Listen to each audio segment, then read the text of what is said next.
할렐루야. 복된 하나님의 말씀 공부하는 시간 함께하니 감사합니다. 오늘은 뿔송이 보약 큐티 365일 성경 통독의 181일째가 되는 날로서 잠언 1장에서 2장 말씀.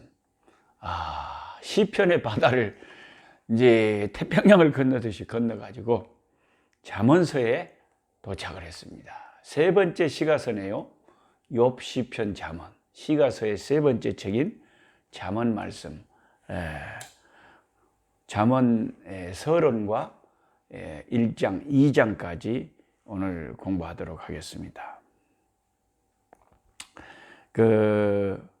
잠언은 누가 지었을까요? 여러분이 다 아시겠죠?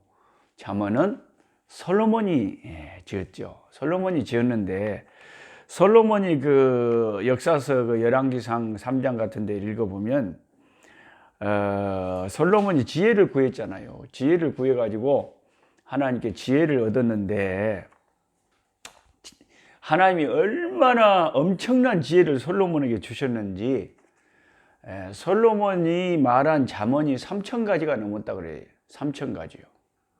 그 잠언 3,000가지 중에서, 솔로몬의 3,000가지 잠언 중에서 일부분이 여기 지금 성경에 기록이 되어 있고, 다 3,000가지가 다 기록되어 있지는 않습니다. 이 잠언은 어떤 주제별로 되는 것이 아니라 다양한 주제의 말씀들이 아주 짧고 짧은 그런 문장 속에 비교나 대조나 이런 속담이나 지혜나 여러 가지 이런 지혜로운 말씀들이 이렇게 모아져 있거든요. 그래서 이 잠언은 어떤 신앙의 사람은 매일 잠언 1장하고 잠언 1장하고 시편 한 3편씩 읽는다, 그런 분도 있고요. 하여튼 잠언, 시편 이런 것을 가까이 할 때 우리가 지혜로워지고 영혼이 맑아지는 줄 믿습니다. 이 잠언은 솔로몬이 지었는데, 이제 마지막 30장에 가보면 아굴의 잠언이다 이래가지고 아굴이라는 사람이 쓴 게 30장에 나오고요. 마지막 31장에는 르무엘 왕의 어머니가 쓴 잠언, 현숙한 여인에 대한 또 아들아 그러면서 자기 왕 아들에게 한 말. 그 르무엘이 솔로몬이 아니었겠느냐. 솔로몬의 어머니가 아들에게, 왕에게 하는 말이 아니었겠느냐, 이런 말을 합니다. 그러니까 잠언의 저자는 솔로몬과 또 몇몇 익명의 현자들과 아굴, 르무엘 왕의 어머니, 이렇게 저자가 잠언의 저자들이고요. 이제 이 잠언의 핵심 주제는 어떻게 하면 우리가 성경을 보고 구원을 받을까, 이런 말씀이라기보다는 구원받은 하나님의 백성들이 어떠한 삶을 살아야 되는가 하는, 예수 믿는 사람, 구속받은 자의 삶에 관해서 가르치는 책이 잠언이다, 이렇게 생각하면 되겠습니다.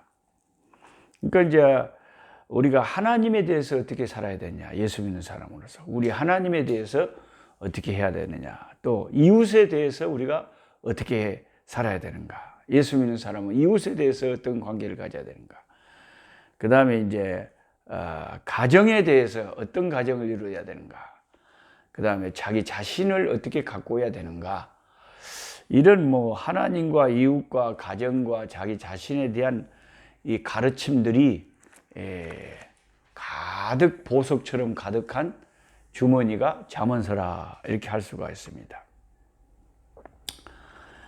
이제 잠언 1장의 말씀을 여러분 성경을 이렇게 펼쳐보면은 솔로몬의 잠언 이렇게 시작이 되죠. 솔로몬의 잠언 이렇게 먼저 이 잠언 1장에는 제가 이제 제일 태어나서 제 개인적으로 처음으로 보았던 성경 구절이 잠언 1장 7절입니다. 그래서 저는 잠언 1장 7절이 제일 제 마음에 이게 잘 박힌 못처럼 박혀 있어요. 제가 전혀 진리를 모르고 세상에 살다가 중학교 1학년 때 이제 추첨이 돼가지고 미션스쿨 예수 믿는 학교에 딱 떨어졌는데, 중학교 1학년 때 학교를 딱 갔는데 복도예요. 복도에 이제 교무실도 있고 반별로 딱 클래스가 있고 교장 선생님의 그 이제 룸이 있지 않습니까? 그런데 교장 선생님에 들어가는 그 방 복도 입구에 크게 이제 액자로 적어놨어요. 거기 적어놓은 성경 구절이 잠언 1장 7절이었어요. 저는 세상에 태어나서 이제 그때까지 불신자, 예수 안 믿는 사람이었는데, 무신론자였는데 처음으로 성경 말씀을 봤어요. 뭐라고 역자에 적어놨느냐? 여호와를 경외하는 것이 지식의 근본이라. 이렇게 적어놓고 가로치고 잠언 1장 7절 이렇게 되어 있어요. 그래서 성경이라는 책에 저런 구절이 있는가 보다. 여호와를 경외하는 것이 지식의 근본이라. 자, 이제 지식을 습득하러 중학교, 고등학교, 학교에 다니는 학생들에게는 이 지식이라는 말이 상당히 이제 중요한 단어잖아요. 근데 지식의 근본이 뭐냐? 하나님을 경외하는 것이다. 이게 상당히 그 예수 안 믿는 그 당시에 저였지만 도전적인 말 아닙니까? 모든 학문의 시작이 하나님을 경외하는 것에서부터 시작이 되는구나. 뭔가는 몰랐지만은 하나님을 섬기고 하나님을 믿는 것이 지식의 근본이라. 이런 말씀을 저는 제 평생 처음 성경 말씀을 대했습니다. 그때 뭔가 마음에 다가오는 어떤 도전이 있었어요. 하나님을 경외해야 되는 것이 지식의 근본이구나. 근데 영어로는 한국보다 조금 더 이제 한국말보다 좀 실감이 나는 게 The fear of the Lord is the beginning of knowledge. 자, knowledge, 지식의 beginning, 시작이 한국말은 근본이라고 되어 있잖아요. 근데 이제 NIV에는 the beginning of knowledge, 지식의 시작이 the fear of the Lord, 주님을 경외하는 것이다. 그렇죠. 하나님을 두려워하고 하나님을 섬기는 데서부터 뭐가 시작이 된다? 지식이 시작이 된다는 거예요. 지식이 시작. 그러니까 아무리 사람들이 지식을 자랑하고 박사님이네 뭐니 해도 하나님을 두려워하지 않고 하나님을 섬기지 않는 인간은 그 지식의 시작부터가 잘못된 시작을 하고 있다는 거예요. 단추를 잘못 깨고 있다는 거죠. 여러분, 우리가 이 옷을 입을 때, 제가 시방 옷을 입었잖아요. 이게 이제 그 마다가스카르에서 이제 아주 상징적인 바오밥 나무, 이제 마다가스카르에서 산 옷이라서요. 이게 한 25,000원인가 준 것 같는데요. 한국 돈으로 뭐 한 10,000원 정도면 충분하겠죠. 그리고 그렇게 비싸지는 않습니다. 근데 이게 이제 멋있기는 멋있어요. 예. 근데 요게 이제 바오밥 나무예요. 바오밥 나무. 예. 나무 중에 왕자라고 할 수 있는 바오밥 나무. 예. 이 바오밥 나무가 이제 그려진 이 옷인데, 만약에 제가 단추를, 제일 위에 단추를 하나, 단추구멍 밑으로 오고 하나 하고, 첫 단추를 잘못 끼면 마지막에 가면 어떻게 돼요? 완전히 잘못돼 버리잖아요. 세상의 지식도 똑같은 거예요. 하나님 안 믿는 사람이 쌓는 지식은 전혀 기초가 없는 지식이에요. 왜요? 아니, 모든 지식이라는 것이 다 우주 만물 삼라만상을 탐구하는 지식이라는 것이, 우주 만물 삼라만상을 지으신 창조주가 지으셨으면 지으신 하나님도 섬기지 않고 모르는 사람이 하나님이 지어놓은 것에 대해서 탐구를 해도 근본을 모르고 시작하는 거 아닙니까? 예. 이 모든 게 다 하나님께로부터 왔는데 하나님을 모른다, 하나님을 안 섬긴다. 그것은 모든 지식이 시작이 잘못된 것이라는 거예요. 그래서 여러분, 하나님을 섬기지 않고 우리 주변 이웃들이 세상 사람들이 살고 있는데 하나님이 마음속에 없는 인간들의 모든 그들의 지식은 가장 중요한 기초가 없이 근본이 없는 지식이다. 여호와를 경외하는 것이 지식의 근본이거늘 미련한 인간들은 지혜와 훈계를 멸시하느니라. 여기 지혜와 훈계라는 것은 하나님을 알고 하나님의 말씀 안에 있는 지혜와 훈계를 말하는 거죠. 그것을 불신자들은 무시하는 거예요. 평생을 살았는데 성경 한 번도 안 읽고 살았다. 그 지혜의 근본 대신 하나님의 지혜와 훈계를 전혀 받지 않고 산 거죠. 우리들처럼 이렇게 하나님을 섬기고 성경의 지혜와 훈계의 말씀을 날마다 듣고 사는 우리는 정말 복 있는 사람들이에요. 복 있는 사람들이에요. 많은 사람들이 쉽게 그럴 것 같지만 그게 아니죠. 근데 이 잠언 1장에는 지혜를 의인화해가지고, 여러분 1장을 이렇게 이제 스스로 이제 앞으로 읽으실 거 아닙니까? 1장, 2장을 오늘 읽으셔야 되는데, 20절부터는 지혜를 사람처럼 의인화해가지고, 지혜가 길거리에서 부르며, 광장에서 소리를 높이며, 지혜가 초대를 한다는 거예요. 그러면서 너희가 다 내게로 돌아오라. 책망을 듣고 돌이키라. 그때 내가 너희를 부르리라. 그런데 이 지혜가 초대를 하는데 그 지혜의 초대에 응하지 않는 자들은 이제 하나님의 영원한 심판과 재앙을 받게 된다. 이런 말씀이 잠언 1장 후반절을 장식하고 있습니다. 그러니까 한마디로 말하면 여러분, 지혜라고 하는 것은 히브리어로는 호크마다 그래요. 호크마. 꼭 무슨 뭐 미사일 이런 같이 호크마. 히브리어로 호크마가 지혜예요, 지혜. 이 지혜라는 것은, 이 히브리 호크마라는 뜻은 단순한 뭐 내가 뭔가를 많이 알고 있다, 이런 지식의 문제가 아니라, 실제적으로 무언가를 분별하고 판단하고 이해하고 이런 총체적인 그 지식의 그걸 응용할 수 있고 그것을 활용할 수 있고 분별할 수 있고 선택할 수 있는 데까지 나아가는 실제적인 지혜, 그걸 호크마라고 그러는 거죠. 호크마. 근데 성경에서 이 잠언에서 이렇게 많이 나오는 지혜를 딱 무엇으로 대비하면 딱 맞냐면, 기독교에서는 예수 그리스도가 지혜의 총체예요. 그러니까 신약에도 우리가 신약 성경을 읽다 보면 바울 서신에도 그러잖아요. 하나님의 모든 구원의 지혜가 예수 그리스도에게 집약되어 있다는 거예요. 그러니까 예수를 알면 구원의 지혜가 생겨요. 예수를 알면 삶의 지혜가 생겨요. 예수를 알면 축복의 지혜가 생겨요.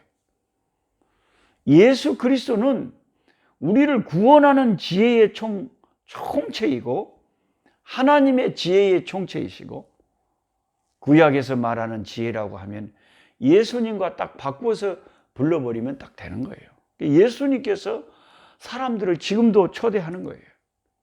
나오라, 내게로 나오라. 예수님께 나오면 영생을 얻고 재앙을 피하고 이 세상 떠나서 하늘나라의 천국 문이 열리고, 예수님이 구원의 지혜가 되시고 구원의 능력이 되시고 구원의 모든 것이 되시고, 삶의 총지혜는 우리 주 예수 그리스도 안에 다 있는 겁니다. 그래서 잠언서 기자도 다 성령이 감동된 이 하나님의 사람이 순간적으로 예수 그리스도, 우리 주 예수님이 지혜다. 그래서 이 잠언서도 우리가 영감된 하나님 말씀으로 우리가 받는 거죠. 그 다음에 이제 2장에는, 2장을 이제 나가보면 지혜가 주는 유익에 대해서 솔로몬이 이제 다양하게 이야기를 하고 있어요. 지혜가 주는 유익이 무엇이냐. 2장 1절에 내 아들아, 네가 만일 나의 말을 받으며 나의 계명을 내게 간직하며 내 길을 지혜에 기울이며 내 마음을 명철에 두며. 그러니까 잠언서를 우리가 계속 가까이 하면 지혜라는 말이 가장 많이 나오고, 예수 그리스도 안에서 지혜로운 삶을 사는 것에 대한 가르침을 받는 거예요. 근데 지혜를 우리가 얼마나 귀하게 여겨야 되냐면은 4절에 은을 구하는 것 같이 그것을 구하며, 감추어진 보배를 찾는 것 같이 그 지혜를 찾으라.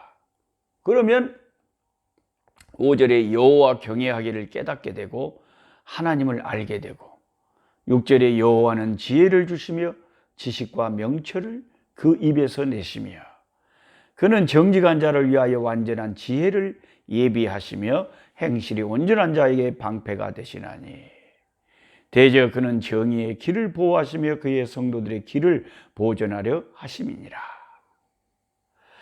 지혜가 2장의 이 8절에서 보면 길하고 또 연결이 되어 있어요. 길. 그러니까 지혜로운 자는 어느새 구원의 길에 들어서 있고, 지혜로운 자는 어느새 복된 길에 들어서 있고, 지혜로운 자는 어느새 은혜스러운 길에 딱 들어서 있는 거죠. 근데 이제 지혜가 없으면은 자기가 사망의 길로 가고 있는데도, 멸망의 길로, 넓은 길로, 하나님이 싫어하시는 길로, 지옥의 길로 가고 있는데도 지혜가 없으면 자기가 어느 길에 들어서 있는지 그 길 자체를 모르는 거죠. 근데 이제 지금 세상 사람들은 막 4절에 말하는 그 은이라는 것은 오늘날 말하면 돈 아닙니까? 그 돈, 황금, 은을 위해서 막 사람들은 그걸 구하고 날마다 찾으러 다니죠. 돈 벌려고 눈에 불을 켜고 고생하죠. 근데 사람들이 돈을 벌려고 그렇게 노력하는 것만큼 우리가 지혜를 얻으려고 예수님을 더 가까이 하고 지혜로운 말씀을 가까이 하고, 그러니까 예수님이 지혜이기 때문에 예수님의 입에서 나오는 삼위일체 하나님의 말씀도 다 지혜가 되는 거죠. 예, 우리에게 지혜를 얻게 하는 거죠. 그 다음에 이제 잠언 2장에는 음녀의 함정에서 벗어나는 것에 대해서 16절부터 이야기합니다. 지혜가 또 너를 음녀에게서, 말로 호리는 이방 계집에게서 구원하리니, 그는 젊은 시절에 짝을 버리며 그의 하나님의 언약을 잊어버린 자, 정조를 버리고, 이 음녀가 이방 계집들이 사람들을 유혹을 한다는 거죠. 18절에 그의 집은 사망으로 그의 길은 수월로 기울어진다. 누구든지 그에게로 가는 자는 돌아오지 못하며 또 생명길을 얻지 못하느니라. 이제 그런 음녀의 길에 빠져버리면 사람의 인생이 망치게 된다는. 그러니까 이제 하나님 예수 잘 믿는 성도들에게 주님께서 그런 죄악의 길에서 빠지지 않도록 지혜의 말씀, 은혜의 말씀이 우리를 지켜주는 거죠. 근데 이제 제가 잠언서를 이렇게 자꾸 책이나 말씀을 통해서 연구를 해보니까, 이 지혜로운 사람은요, 어떤 사람이 지혜로운 사람이냐. 자, 오늘 제가 몇 가지 정리해 드릴게요. 지혜로운 사람은 첫째는 잠언 1장 5절에 말씀을 듣는 사람이다 그랬어요. 1장 5절 한번 보세요. 지혜 있는 자는 듣고, 그렇죠? 제가 이 듣고의 동글뱅이를 딱 찾았어요. 지혜가 있는 사람의 특징, 자, 지혜 있는 사람이 어떤 사람인가 봐보세요. 듣는 사람이라니까요. 듣는 데서부터 시작이 돼요. 들어야 돼요. 자, 우리가 다른 사람하고 대화를 해봐도요, 아주 지혜로운 사람들은 말을 많이 하는 사람이 아니라 듣는 사람이라는 거예요. 차분하게 들어요. 집중해서 들어요. 듣는 사람이 이제 지식이 더해지고 명철이 더해지고 지략이 더해지는 거예요. 잠언 1장 5절 말씀 그냥 지나치지 마시고, 지혜 있는 자는 어떤 자인가? 딱 처음 정리하실 거예요. 듣는 자다. 듣는 자가 더 지혜로운 자다.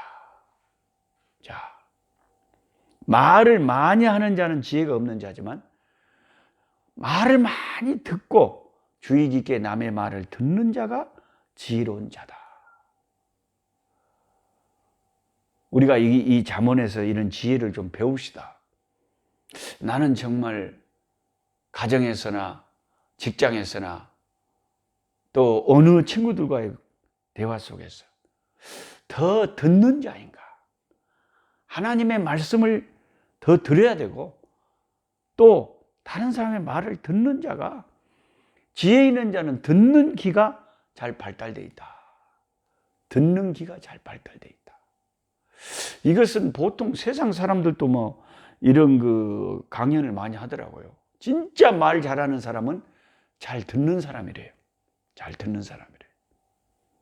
남이 무슨 이야기를 할 때 잘 이렇게 맞장구 쳐주면서 고개를 끄덕끄덕 하면서 이렇게 잘 들어주는 사람이, 그 사람이 말을 잘하는 사람이라는 거예요. 우리는 말을 그냥 막 많이 하는 사람이 말을 잘하는 걸로 알고 있는데, 정말 말 잘하는 사람은 잘 듣는 사람이다. 그래서 잠언 1장 5절에 지혜 있는 자는 듣고가 먼저 나와요. 듣고. 일단 우리가 말씀을 자꾸 듣고, 다른 사람 말도 듣고, 듣는데 우리가 좀 귀가 발달되어 있고 마음이 열려 있어야 되겠다. 아멘. 주여 이런 지혜를 우리에게 주옵소서. 그 다음에 잠언 9장 9절에 보면 지혜 있는 사람은, 이제 9장 9절을 한번 찾아봅시다. 지혜 있는 사람의 특징을 내가 잠언서에서 좀 정리해서, 하도 이제 말씀이 많이 여기저기 막 나오니까 정리를 안 해주면 좀 사람이 헷갈리거든요. 자, 지혜 있는 사람 첫째는 잘 듣는 사람이다 그랬어요. 9장 9절에 뭐냐? 지혜 있는 자에게 교훈을 더하라. 지혜 있는 사람은 어떤 특징이 있냐? 그 사람이 교훈을 더하잖아요. 그러면 그가 더욱 지혜로워진다. 의로운 사람을 가르치라. 그의 학식이 더하리라. 지혜 있는 사람에게 교훈을 더하면 그가 더욱 지혜로워진다. 그러니까 지혜 있는 사람은 첫째는 듣는 사람, 둘째는 계속 이제 남이 뭘 가르쳐 주잖아요. 그걸 배우는 사람이에요. 그 자꾸 배우게 되니까 이 사람은 날이 갈수록 더 지혜로워지고 더 학식이 더해지는 거예요. 이게 가진 자는 더 풍성해진다고. 지혜로운 사람은 자기가 지혜 있다고 생각을 안 해요. 그래서 항상 더 배우려고 그러는 거예요. 지혜 있는 사람은 교훈을 들으려고 하고 들을 자세가 되어 있고 배우는 사람이 참 지혜자다. 할렐루야. 그 다음에 또 지혜로운 사람은 어떤 사람을 잠언에서 많이 하면, 잠언 11장 30절을 찾아봅시다. 잠언 11장 30절에 의인의 열매는 생명나무라. 지혜로운 자는 어떠냐? 사람을 얻느니라.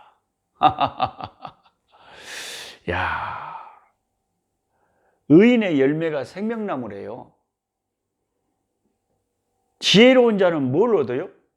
사람을 얻는다니까요.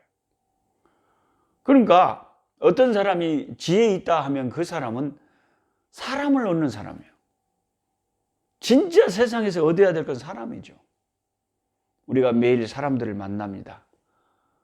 근데 하나님의 의로운 믿음의 사람들은 어떻게 하냐? 그 영혼, 그 생명, 그 영원한 생명을 전도해서 그 영생을 얻게 하려고 하고, 자, 예수 잘 믿는 사람은 결국 전도의 열매, 생명의 열매 많이 맺히잖아요. 예.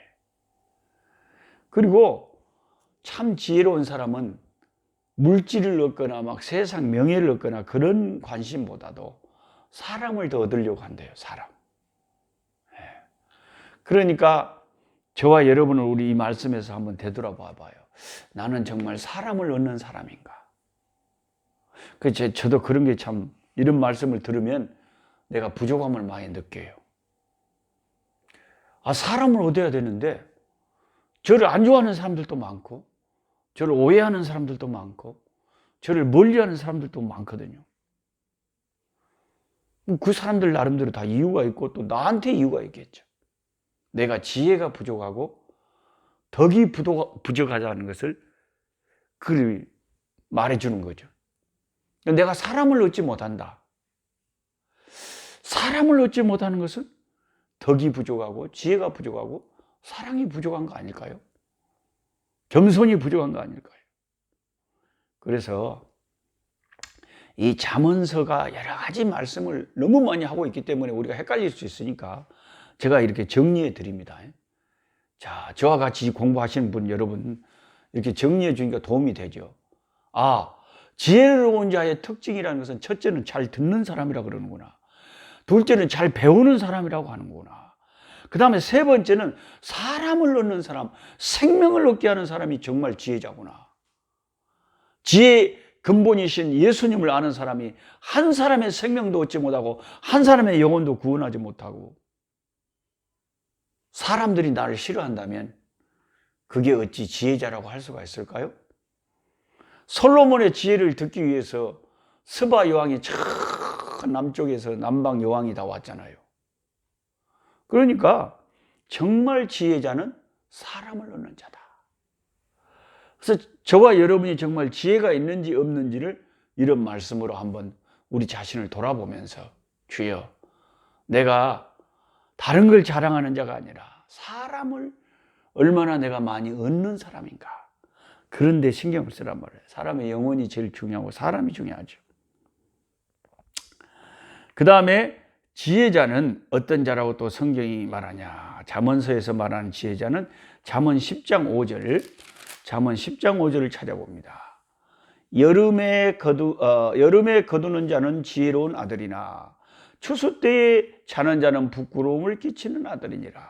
그렇죠? 지혜로운 자는 부지런한 자다 이 말이에요. 추수할 때에 잠을 자버리면 어떡합니까? 추수 못하는 거죠.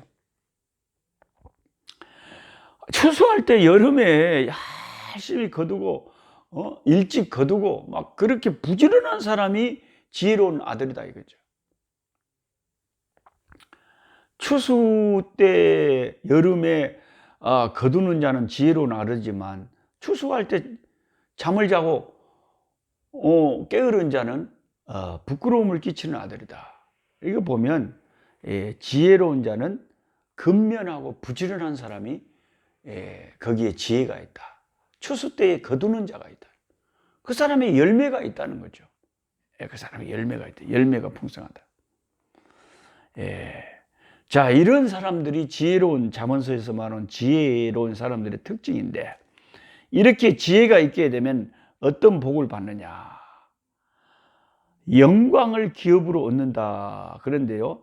잠언 3장 35절 말씀을 한번 보겠습니다. 잠언 3장 35절.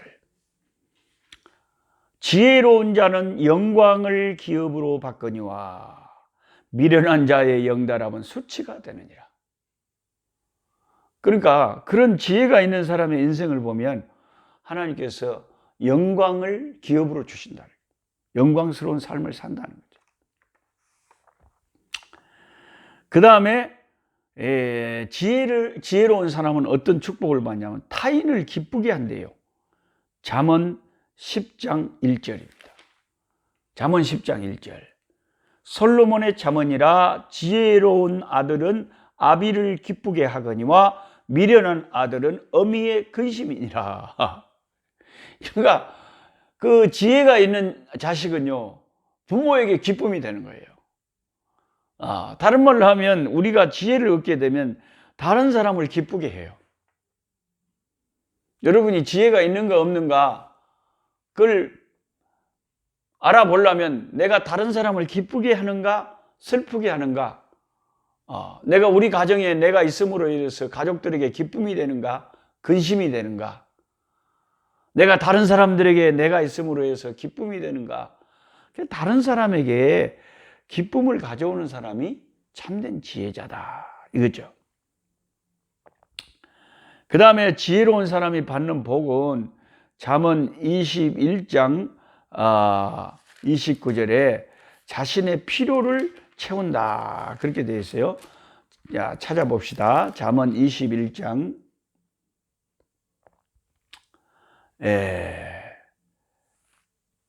잠언 21장 20절요. 20절. 잠언 21장 20절. 지혜 있는 자의 집에는 귀한 보배와 기름이 있으나 미련한 자는 이것을 다 삼켜버린다. 그러니까요. 이게 꼭 그렇게 돼요. 어떤 집에 가보면 참, 그 사람의 필요를 따라서 잘, 화려하지는 않지만 필요한 것을 잘 갖추고 있는 사람들이 있어요. 근데 어떤 집에 가면 참 누추해. 왜 그렇게 누추한지 모르겠어. 가난하고, 누추하고, 뭐 있어야 될 게 없어요. 근데 하나님께서 지혜로운 자는, 예? 귀한 자기 그 집에 보배와 기름이 있게 하신다. 있어야 될 것 다, 필요를 다 채워주신다는 거죠. 그게 지혜로운 자의 인생이 그렇다는 거예요. 저도 어려서 하도 가난하고 누추하게 살아가지고 제가 예수님 믿고 이렇게 주의 종이 됐지만, 물론 처음에 힘들고 가난하고 개척교회하고 선교사로 처음에 올 때 손에 아무것도 가진 것도 없이 선교지에 와서 힘들고 어렵지만은, 그런데 이상하게 하나님께서 여기저기서 뭔 그렇게 그 사람들의 손길을 통해서 여기저기서 뭔가를 그렇게 채워주시는지, 뭐 한국에서 미국에서 온 세계에서 하나님께서 전혀 모르는 분들도 알게 하셔가지고 자꾸 채워주세요. 모르는 사람 자꾸 채워줘. 하나님께서 은혜를 베풀어 주시는 거죠. 참 감사해요. 그래서 뭐 부족한 게 별로 없어요. 여러분, 제가 지금 뭐 마다가스카르 여기서 제가 있지만은, 뭐 가끔 전기가 바짝바짝 나가버리고, 그렇지만은 뭐 부족한 게 뭐가 있어요? 그냥 하나님의 은혜로, 풍성한 은혜로, 믿는 자 한 사람 한 사람 저와 여러분에게 베풀어 주신 그 주님의 은혜로 우리가 살고 있는 거죠. 저뿐만 아니라 참 간증하시는 많은 그리스도인들을 보니까 참 힘들고 어려웠지만 하나님께서 다 그렇게 보배와 기름으로 필요를 채워주신 것을 경험한다를 발견합니다. 그래서 또 이제 지혜로운 자에게는 마지막으로 한 가지 더 보자면, 잠언 24장 5절 6절에 지혜 있는 자는, 잠언 24장 5절, 지혜 있는 자는 강하고 지식 있는 자는 힘을 더하나니 너는 전략으로 싸우라. 승리는 지략이 많음에 있느니라. 자, 지혜 있는 자는 하나님께서 싸울 힘과 싸울 그런 그 강한 전략을 주신다는 거죠. 그 지혜가 있는 사람은요, 싸움에서 늘 승리하는 게 하나님께서 그렇게 지혜를 주셔가지고 전략을 주셔가지고 이기게 하신다는 거죠. 오 주여, 이 영적인 싸움에서도 주여 지혜를 주시고 전략을 주셔서 사탄을 깨부수고 승리하게 하옵소서. 자, 잠언 오늘 1장 2장이지만은 제가 잠언서에 나와 있는 여러 가지 지혜자, 또 지혜의 유익, 이런 것을 나누느라고 시간이 많이 갔습니다. 이게 참 유익한 시간이에요. 우리 같이 찬송하는 시간입니다.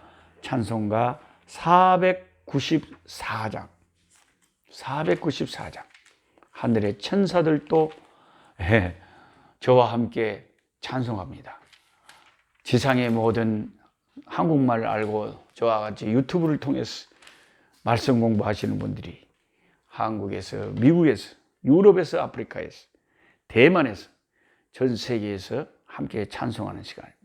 찬송가 494장. 만세 반석 열리니 내가 들어갑니다. 만세 반석 열리니 내가 들어갑니다. 창에 허리 상하여 물과 피를 흘린 곳 내게 험되어서 정결하게 하소서. 내가 공을 세우나 은혜가 없지 못하네. 시위 없이 힘쓰고 눈물 근심 많으나 구속 못할 죄인을 예수 홀로 속하네. 빈손 들고 앞에 가 십자가를 못떠네. 의가 없는 자라도 도와주심 바라고 생명샘에 나가니 주여 나를 세서 주소서.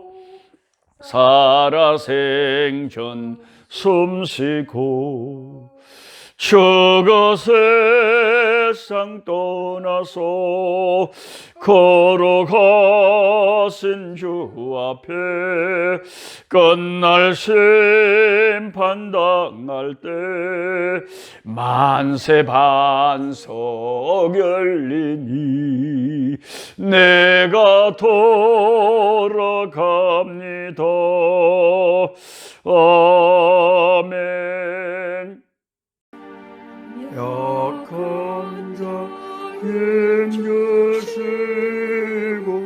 강한 자 바르게 주한 자 정케하니 주님의 뜻이라. 해 아래 압박 있는 곳 주 거기 계셔서 그 팔로 막아 주시어 종이